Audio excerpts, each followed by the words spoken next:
यो जैमिनी घाटाको मन्दिर। मेरो वर्षबन्ध भएको हो क्या यो मन्दिर हो।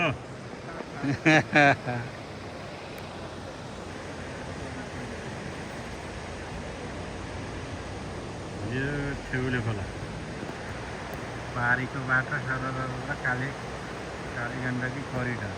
यो काली गण्डकी, यो ठेउले खोला। यो यहाँबाट अगाडिबाटै छ। यो जैमिनी नगरपालिका कार्यालय जाने बाटो जिम्री घाटा। अब यहाँ कताबाट बाटो थियो, अहिले मन्दिर जाने बाटो यताबाट रहेछ।